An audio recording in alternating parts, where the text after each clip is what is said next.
The Ending Podcast, and this is our second week, second episode. I'm your host, Sara Van Brocklin. I'm Lianna Manabog.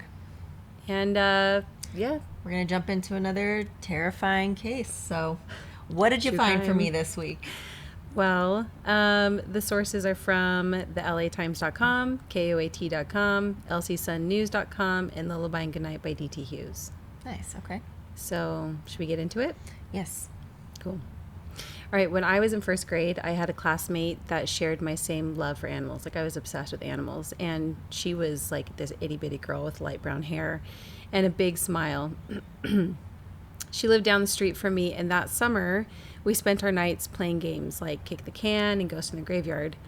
And it wasn't until I was older and reminiscing on those memories with my parents of, friends down the street that I was introduced to today's case for the first time. This is the case that would change my little friend Amelia's life forever. Our case begins in Albuquerque, New Mexico. Our suspect calls for Steve Coppinger of the Air Force Office of Special Investigations. In minutes, there was a confession.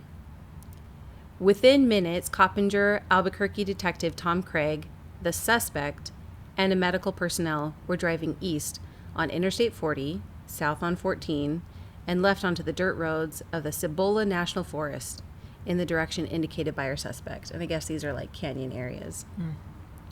As the car crossed the cattle guard, the suspect became hysterical. "I killed her. God, I hope she's not dead." She pointed to a tree. "There she is." The suspect screamed, "Get me out of here. Please kill me." As they approached the scene, they could see our victim was lying on her back beneath juniper trees. She had been strangled, and her stomach cut open. It was a 5-inch wound in exactly the right spot for a cesarean. She was, in fact, dead. So, was the suspect, trained in medical knowledge for that kind of thing, or did they, prepare for this? We'll get to that. So, Darci, described as a pretty girl, a wholesome, well-groomed, quote, girl next door. Those who knew Darci considered her likable, intelligent, responsible, and caring. She was pretty and athletic, went to church, was a nice neighbor, and her young husband considered her a good wife. Everyone who knew her was certain that she was about to become an excellent mother. After all, she had read everything she could about infant care, had talked about little else, and she had prepared a beautiful nursery. Ray Pierce met Darci Ricker in 1984 at a Rotary outing in Portland, Oregon. He had been an Eagle Scout with a job at a hobby shop, and Darci loved that he had plans for the Air Force. And in Ray Pierce, she found a future. Darci had fantasized her whole life about perfect families, with perfect children and a perfect husband, since the reality of her troubled childhood was far from perfect. You see, Darci had been given away at the tender age of 11 days. Her father was a door-to-door pots and pans salesman, and her new family was one of his clients that he frequently called on. Darci was haunted by this, and it impacted how she felt about herself growing up. There was conflict with her adopted mother, and she rarely saw her adopted father awake because of his night shift job driving a forklift. There was a lot of neglect in Darci's young years. Darci was fully developed by 9, with full breasts, long brown hair, and dark eyes. And because of this early development, as early as a 3rd grade, she was the target of sexual assault by a neighbor. And as Darci grew, she couldn't wait to leave the house. So, meeting Ray was everything that she had dreamed of. Before finishing high school, she moved out of the house and in with Ray Pierce in 1985. How old would she have been at that time? I think she was 17. Pretty young, okay. Her parents didn't even go to her high school graduation. Damn. Darci, dreaming of the perfect family, wanted to get pregnant. Unfortunately, she had some physical problems. Darci had an ovarian cyst, and in 1985, she miscarried. She took the loss of the fetus hard and the next year became completely preoccupied with getting pregnant again. And in May of 1986, Darci excitedly broke the news to Ray that they were expecting a child. The couple then got married in December of that year. Now I'm going to talk about someone else, Cindy. Okay. Cindy Ray grew up in the town of Payson, Utah. Payson is a little town about 60 miles south of Salt Lake City. She was small, smart, athletic, and had an interest in music. She was one of the churchy kids committed to her Mormon faith. Cindy disliked the narrowness of some Mormons, but she loved the idea of service and love that she often saw in the practice. Her parents, Larry and Vicky Giles, loved country music, and her dad considered himself a cowboy. Cindy's parents didn't go to church very often, and her dad spent most of his evenings at a local bar. He had a drinking problem, and he and his wife struggled with their marriage. They had separated a couple times. Cindy dreamed of a perfect family herself, of her own one day, and at the young age of 15, she lived with the very real threat of a breakup of her current home. She pictured a warm, wholesome family in a well-kept home, and then she met Sam. Sam grew up in the same small town of Payson, Utah. They dated briefly before he served an LDS mission in England. Cindy graduated college during that time from BYU, and when Sam returned, they were married in April of 1983. Sam enlisted as a police officer in the Air Force, and in 1985, Cindy gave birth to their first baby, Luke. They moved around a lot, from Texas to Germany, with Cindy suffering from homesickness between all those places. And eventually, Sam's next military assignment took the family to New Mexico. And during this time, they found out they would be expecting a second child in the summer of 1987. The setup is pretty interesting for where they're coming from and like the pressures around them to have children. That's what I got so far. Hot and humid, it was late in July 1987. Afternoon thunderheads teased the mountains to the east of the city of Albuquerque. Everyone was sweating. Had it not been for motherhood, Darci Pierce and Cindy Ray might never have met. Cindy, due in a few weeks, was concerned about her baby's heart rate. This pregnancy had a lot less movement than her first. She was out running errands for her Tupperware business when she called Sam. Interesting. Continue. They had an argument the night before, and things were still uneasy. "Hi, Cin, how are you doing?" Sam asked. "Hi, Sergeant Ray," she joked, but she still sounded upset. "I've been looking through my Tupperware order, and they didn't get it right. I've got to run back out there." Oh, God, I'm messing up their names. Darci? Daria. Darci. Darci and Cindy. Mm-hmm. Okay. Yeah. Darci is There's the also young several one Rays. who was given away. Mm-hmm. Yeah. And Cindy is the Mormon woman. Mm-hmm. Yeah. Who sells Tupperware? Okay. Did your mom ever sell Tupperware? Thank God, no. Oh, my mom did. We had Tupperware. I thought they were pretty cool. I think we still have some Tupperware at my family's. So she says she's looking for a Tupperware order, and she's got to run back out. "I'm sorry," Sam told her. "What time is your appointment at the clinic?" 2. "I'll pick you up from work when I'm finished." They said their I love yous and hung up the phone. A little before 2 p.m., Cindy parked her cherry red Chevy Blazer near the clinic door and hurried inside to lie on a cold vinyl examining table and listen to her child's heart scratch lines on a paper tape. The sound was music to her ears as her concerns were settled. The fetal monitor held fast to her abdomen by a soft pink belt scratched on, and Cindy relaxed in the coolness and chatted with her pregnant friends and a midwife before hurrying on. Outside, Darci Pierce had pulled into the slot next to the Blazer in a dirt white Volkswagen Beetle. She sat sweating in a tent of a dress, a white maternity housecoat with blue vertical stripes. In 3 hours at 5 p.m., she and her husband, Ray, were due at the University of New Mexico Hospital, where labor would be induced. The procedure had already been put off a week, draining her family, who for 2 years had shared her pain and longing to be a mother. Now her suitcase was packed again. The nursery at home was ready. Everyone awaited a call from the new father. Formulating hypothesis. Do you have any other guesses?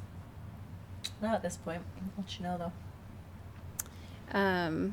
Okay, so Darci was waiting in the parking lot in her Beetle, and she was supposed to be induced at 5 p.m. that day.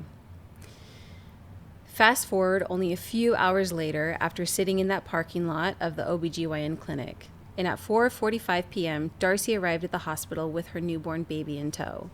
Darci was exhausted but thrilled. Her husband met her at the emergency room, beaming. "I delivered my own baby," she said.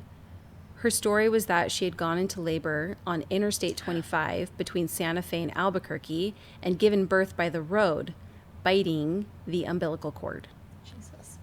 The baby was still waxy with patches of blood and mucus on its head. She had named her Amanda Michelle. Was it a fake pregnancy? I will continue. Doctors...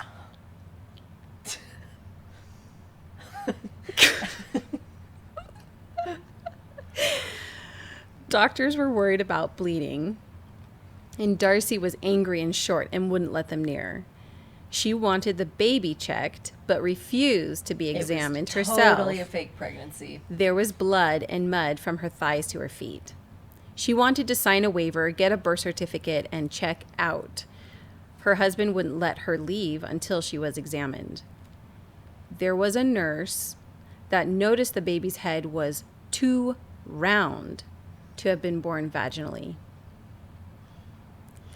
And this created even more suspicion surrounding Darci's arrival at the hospital.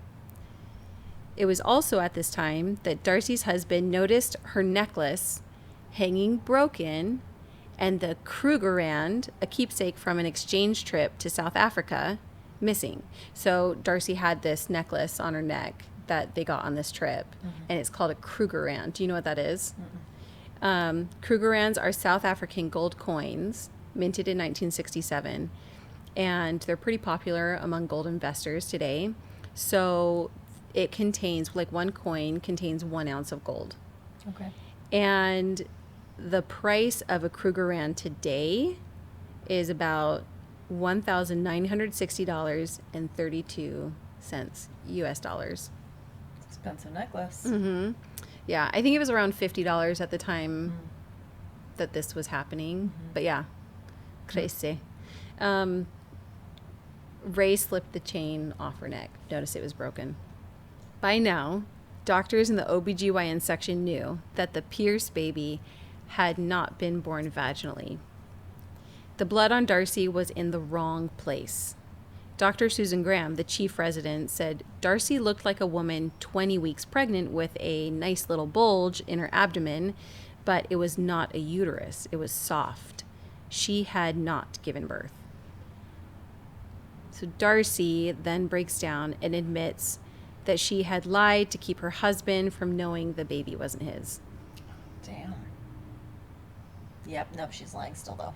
She said the baby had been delivered by a surrogate mother in Santa Fe. She's really weaving. And attended by a midwife. So she's like, there's a surrogate mother. And there was a midwife there who splashed blood on Darci's legs to make it look like she had delivered the baby. She's still lying, clearly. She said she had met the surrogate outside an abortion clinic in Portland, paid her $10,000 for the baby, and flown the surrogate mother to Santa Fe. It was obviously an unbelievable story, and at the very least, what midwife would fail to clamp the umbilical cord? Darci's like, I just bit it apart. Oh. Yeah. It's brutal. Have you seen an umbilical cord in real life? Like, not right in a delivery room. It's like, it would be like chewing on a garden hose. Oh, I mean, I can imagine from what I read about them, but yeah. So was she ever actually pregnant? Was it a hysterical pregnancy?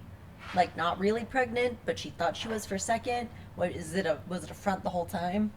Yeah, so what happened was Darci had actually been pregnant, but she miscarried, and I think it was the trauma from that. Like, there was some speculation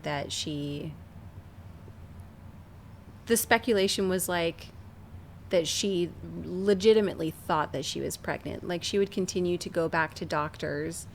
And they'd keep telling her. And they keep telling her. And actually, a little bit behind the scenes, she had been telling her coworkers and her husband that she was pregnant. This had been going on 14 months. That's weird. Nobody called her on that? Her husband had he wasn't keeping track at all. Just so disconnected. But for 14 months, she was claiming she was negligent. pregnant. That's not just disconnected. Yeah. Yeah. So there's definitely some underlying psychological issues at play. Probably a grieving mother. Hard. Every time she went back to the doctors, did she genuinely believe she was pregnant again? So was it like she was getting the news again, anew every time they'd tell her she wasn't? I'm not sure about that part because Darci apparently has been pretty private about a lot of things. But I would guess, I think she really thought that she was pregnant. Because that would be hell to have to be broken that news to over and over and over again. Yeah. So at that point, when they realized that Darci is completely lying out of her mind, right? The doctor locked the nursery and calls the police. And they had the sinking feeling that the mother of this baby may be out there somewhere and may need their help. Darci seemed to have an answer for everything, but the answers didn't make sense. What was the midwife's name? She couldn't remember. Where did you get $10,000? A trust fund, she answered. It wasn't until 10 a.m. the next day, after hours of questioning and prompting from investigators, nurses, and the doctor, that Darci finally broke and called for Steve Coppinger of the Air Force Office of Special Investigations, which brings us to the beginning of the story. Cindy Ray was lying on her back beneath the juniper trees. She had been strangled with a pink monitor belt, the same belt that was monitoring the fetus earlier that day. It dangled from the tree above her. She had been crudely cut open with the ignition key to her blazer. Yeah. 5-inch wound in exactly the right spot for a cesarean. So had Darci done research to that end? I mean, clearly she wasn't that prepared if she's using a key. Yeah, I think that she had some knowledge for sure, on how to deliver the baby if there were some complications, but yeah, I think she had done a little bit of research before then. So had she been planning this for a while, or how did she bump into Cindy? She knew she had to have a baby at some point, right? Did she take her from that clinic then? When she came out after her checkup? Yeah. So she waited for her in the parking lot and took her from the parking lot. She had a fake gun with her. Interesting. Do you feel like she would have taken any close to term pregnant woman? Or Yeah, I don't think there was anything specific about Cindy Ray. I just think she was in the wrong place at the wrong time. So Cindy Ray had been unconscious but alive when the incision was made. That's brutal. Through the cut that delivered her daughter, Cindy's Ray life had run out. Tom Craig and his team of investigators had combed the murder site for clues, and they had found something clear-cut. When Cindy's body was removed, under her body was Darci's Krugerrand necklace. The broken chain fitting the remainder of the chain that had been around Darci's neck when she arrived at the hospital. On July 27th, Darci was formally charged with murder and kidnapping. Judge James O'Toole ordered that she be held under a $500,000 bond in the Bernalillo County Detention Center in Albuquerque. Ray was stunned, but vowed allegiance to Darci. So, because of how Darci had struggled with pregnancy and had some issues of rumored infertility, her mental state was called into question. There was undeniable evidence that she had done it. This evidence included the Chevy Blazer car key with human tissue in its grooves, the pathologist's report on the blows to Cindy's head, the witness who had seen Darci waiting in the clinic parking lot, and the fact that Darci had not given birth. And a Mr. Hartsborn, who came forward and provided one key element. He was an eyewitness who had seen Darci at the crime scene and had seen Cindy on the ground beneath the trees. And to clarify, he was driving down the road when he saw her Volkswagen, and it was blocking passage on the road with like both of the doors were flung open. He got out to shut the door of the VW Beetle, and when he did, Cindy pops out and is like, "My friend and I need to be alone."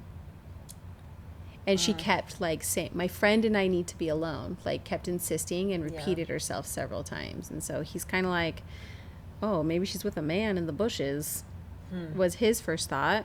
And as he's driving past and he glances back, he sees a woman lying on her back. And he's like, "Oh, well, I guess it's two women messing around."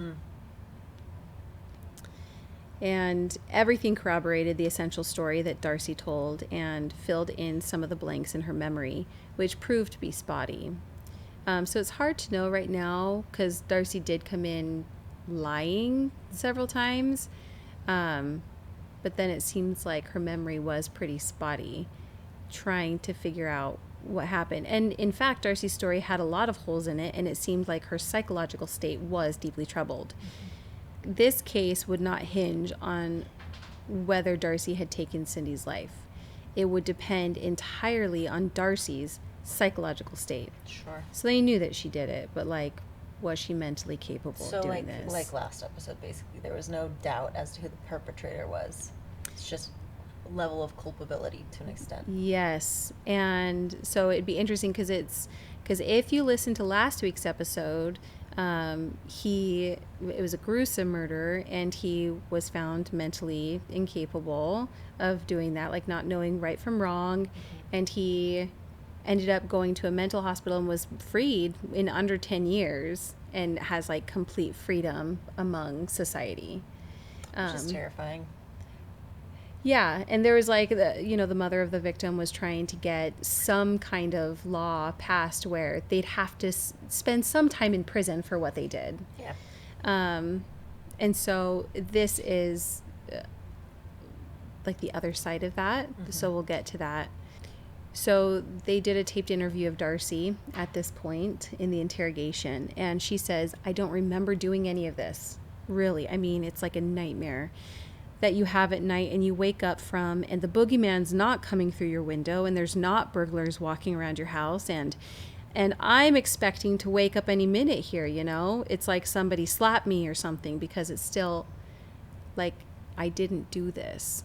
So she's rambling and like kind of manic at this point, but she doesn't remember as far as she's saying. So at trial, the district attorney wanted to go for the death penalty. So this is New Mexico. At this time, they had the death penalty. And when Darci's defense team met her, they were shocked. Public defenders become accustomed to the hard characters they often deal with. But Darci was from another world. She was neat, clean, well-spoken, innocent. She was like a frightened little animal. And both of them responded with a desire to protect her. They knew what she had done, but they couldn't believe she was dangerous. Surely, she was a victim herself. Remember, this is in the late 1980s. So as far as mental health is concerned and understanding some of these things, I think around postpartum depression or pregnancy loss or different things that can happen there, even hormonal imbalances, I think there's just like a lot there. Plus with Darci's troubled past, I think it's very possible and probable that there were some deep psychological issues that needed to be addressed and weren't. Sure. And as the case developed, it began to take on a very high profile. I mean, you had a pregnant mother that was murdered, and that's pretty gruesome in the public eye. And so it put a lot of pressure on the DA. The attention in the media would impact how the DA would handle this case, which unfortunately was without mercy. They were going for the death penalty. The defense team had a huge disadvantage. So we're going to talk about New Mexico and the laws at the time. New Mexico laws made a mental illness defense almost impossible. In what sense? So Almost no one in New Mexico had been successful with an insanity defense in the 5 years prior because of a new law that was passed. So basically, the defense would have to prove not only that Darci had psychological problems, but that she was unable to understand the difference between right and wrong. Mm-hmm. And New Mexico allowed 0 temporary insanity plea. Like, so the mental disease had to be proved as a long-standing issue. So do you have any thoughts on this so far? It's just interesting how much more harsh they are on Darci than, again, just comparing to the last case, because the last case dealt so heavily with mental illness. Mm-hmm. He got away with literal, not just murder, but like carnage. Mm-hmm. With, I mean, his conscience. No jail time. His conscience is like the only thing that he really maybe had some sort of grappling to do with. But like last week, he's not on a registry. He's back integrated into society. Mm-hmm. It's like it didn't happen. It's like he got a do-over. Yeah. And for her, it's this death penalty. You know what I mean? The stakes are really, really high. So. Yeah. Yeah, they're being pretty harsh right now. I mean, and the case that happened in Canada was 30 years later. So maybe by that time there was more understanding around mental illness to some degree. Mm-hmm. I mean, last week's case was very sensational with how he treated the body after the murder. Mm-hmm. This one's very sensational because of the nature of like child theft and so I see that. And so like this idea of making an example potentially comes into play here. Mm-hmm. Yeah. But yeah, it's harsh. Mm-hmm. So also more difficult for the defense was the state allowed only 3 verdicts. So you have not guilty, guilty, or guilty but mentally ill. Most people who hear the term assume that this means the guilty person would be treated differently from a person convicted of being guilty. So guilty versus guilty with but mentally ill. So it implies, for instance, that the person would receive some type of care because they're acknowledging that they're mentally ill and would perhaps be placed in a mental hospital rather than a prison. But the reality is, guilty but mentally ill is another guilty verdict, period. So in that instance, would they still have the option to go for the death penalty if it was like rendered guilty but mentally ill? Like what shifts between the two? Nothing. It's just another guilty verdict. They're just acknowledging that they were mentally ill. So the law does not allow juries. Oh, here's the other thing. The law does not allow juries to receive instruction on what the verdicts mean. Jurors, just normal people, probably assume that guilty but mentally ill means something different from guilty. Sure. At least in terms of treatment. And so they may see such a guilty but mentally ill verdict as kind of a compromise. Like, oh, like she's going to get some kind of a treatment. But the truth is, again, like it's just another guilty verdict. They're just acknowledging that she was mentally ill. There is no promise of treatment if she's found guilty. And they can't explain that to the jurors. Like, feels weird. Yeah, it does, right? Mm-hmm. You know, because it kind of puts the pressure on, you know, if I ever become a juror, like I know that there are some things they still am not aware of as far as courts are concerned, and no one's going to be explaining it to me, so I might be under the assumption that I'm like actually pitying and having mercy on this person, but really like it's just a similar sentencing, which in reality, like maybe I wouldn't even want to vote that way. So that does feel kind of messed up in that way. You have to give proper definitions, I feel like, for proper judgment to be rendered. So hopefully they've changed that since the 80s. Yeah, I'm not sure. Someone write us and let us know how that goes. So on March 29th, Darci Pierce was found guilty of first-degree murder, kidnapping, and child abuse. She was sentenced to life in prison. So she did not get the death penalty. She did get life in prison, which, oddly enough, in New Mexico, a life sentence is 30 years. Really? Isn't that interesting? Yeah, so they So cap it out at 30. How old was she when she went in? Oh, very young, like 20s, like early 20s. Okay. Yeah, she was really young. Her defense attorneys say she may never get the psychiatric care she needs. That's rough. And it was at the time the country's third known case of fetal abduction. Only 2 other ones prior. Some wondered about Sam, Cindy Ray's husband, and how he felt. Here he was with this brand new baby and no wife. And, you know, so as I was reading the book, you want to know something interesting? He had a dream a couple nights before that he was by himself with 2 babies and his wife was gone, missing, dead, like assumed in the dream. And so he had tried to have a conversation with his wife a couple of times about it, like, I don't know what this dream means, like maybe we should have a conversation about like what happens when you die, like, you know, trying to open up the conversation about, should we get remarried, should I get remarried? Right.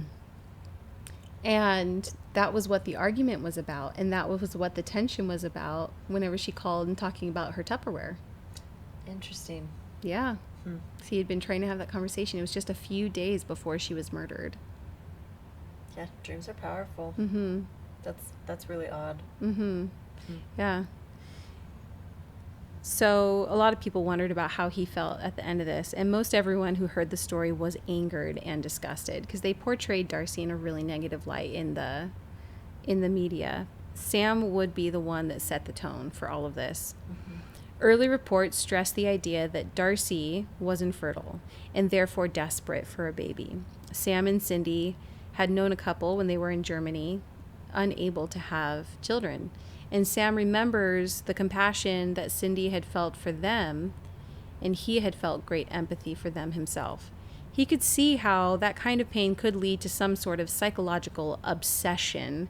And so he pictured a woman in pain, psychologically unstable, desperate, and someone he could forgive. Not long after the crime, Sam issued a press release. The family of Cindy Ray would like to make the following announcement. Very unfortunate chain of events has left 2 little children motherless and a husband longing for his wife. This catastrophe will affect their lives for many years. Even though the situation has long-lasting effects, we wish to express our feelings to other parties involved. We wish to say that we feel sympathy for women who cannot have children on their own. Let it be known that no hard feelings are harbored toward other parties involved. We are sure Cindy feels the same way. We also wish to express our deepest gratitude to any persons even remotely involved in any way for helping our family through this difficult time. Sam, Luke, and Amelia Millie Ray. There's a lot of grace in that. And Amelia was the one that was in my first grade class, lived down the street from me, and her dad had remarried at that time, and my parents said that they were just such a sweet couple, and his new wife actually looked a lot like Amelia. It looked like they were all genetically similar, and yeah. Okay, would you like to know an update on... Yes, please. Okay, so it's been 30 years since this verdict happened and what happened to Darci. In February of 2019, there was an article that came out because there was a House Bill 564 that was going to be passed in New Mexico. And if this passes, it would require someone sentenced to life to be paroled after serving 30 years. And so, you know, options for people being able to get out after that, I mean, the possibilities, you know. So I think that this is really interesting, and I'll tell you why after I read this quote. No, I'm going to tell you beforehand. So I read the book, and the way that the author portrays Sam at the end of the book is like, Sam is so gracious, has been so gracious about Darci, and the media was so harsh on Darci, and we wrote this book so that like you can kind of decide for yourself because she's a controversial character. Like there were obviously some deeper things going on, and Sam's just like this ray of light, and at the very end he's like, He kind of lays it on pretty thick, like, because there's Sam, there's not going to be a chance for darkness in the world. Like, it's pretty thick. So, I mean, we get it. He was, like, pretty gracious in a moment where he had every right to be grieving and angry, and there was a lot taken from him. Sure. And he issued that beautiful statement. And so this is 30 years later, and Sam is speaking up about this bill coming out. Right. And Darci has already served her 30 years. Well, it's coming up on it. So in this quote, in this article, it's kind of contradictory on Sam's character. Does he say he wants her to stay in there then? Yes. So it says, my emotions are still very raw 30 plus years later. And I think we need to be very careful we protect the public.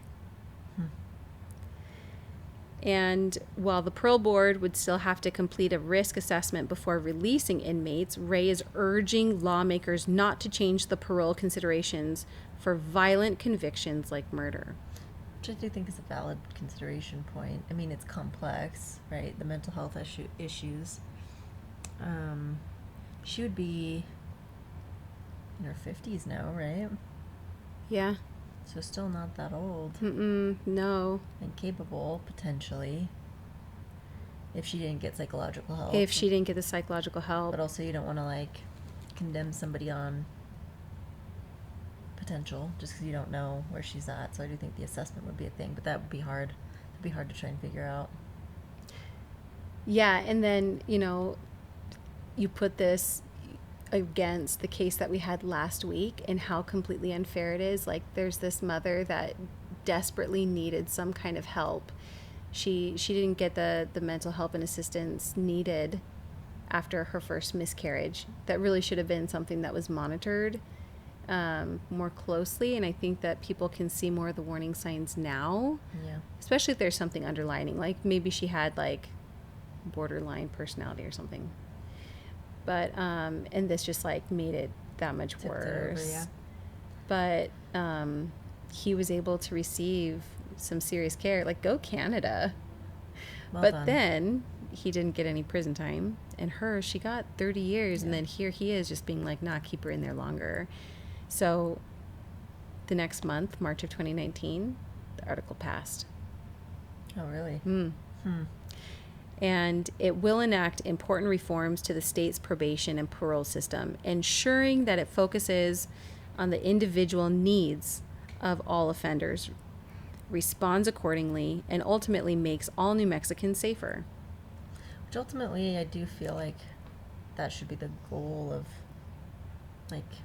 Any reform, prison reform, because it's supposed to be reform, right? And I mean, it's two things. It's reform, but also, like, there is supposed to be penance for, like, the crime that was committed. In this instance, a life was taken. So there's something to be considered there, right? But I don't think the goal of prison is just it shouldn't be anyway, to keep people sitting in there for forever. No, and I feel like that was kind of I feel like that was the kind of the idea with this, with him saying, like, keep her in there, just because murder is something to not take lightly, and also it's a complex situation. Yeah, she needed help, and she didn't. Who knows if she got it? Darci still remains pretty quiet to this day. It's really hard to find her, where she's at. Actually, Darci was pretty private the whole time. As I was reading the book, even the author of the book said that he couldn't talk to Darci for comment. And I think she is out now. I couldn't find anything on her. But if this happens to reach Darci, I'd be really curious to hear more of her side of the story that she's been quiet on for so long, to see how it was in the prison system. Was she able to get the help that she needed? And either way, it's always good to have a conversation on mental health and how it impacts our society. So that was the story of the murder of Cindy Ray and the abduction of my little friend Millie Ray. It's crazy that you guys lived in the same neighborhood. Yeah, it was. So, complex topics coming up: prison reform, mental health issues. So, thank you for sharing. Yeah. Are you going to make me say it? Did you Yep. like the ending? Nope, I hated it. It was a bad ending. Yeah. But hopefully Darci got the help that she needs or is getting it now, and that the family of Cindy Ray can have that peace. Mm-hmm. If you want to hear more from Lianna, she has her own podcast. If you'd like to tell them about yours. Yeah, it's called the Let's Unpack That podcast. It's set to drop on the 7th, very soon. So find it on social media, and we go into slightly less dark stories, but still the idea of exploring human experience through story. Love that. Lianna is a great conversationalist. Thank you so much for joining us on the I Didn't Like the Ending podcast, and we'll see you in a week. Bye.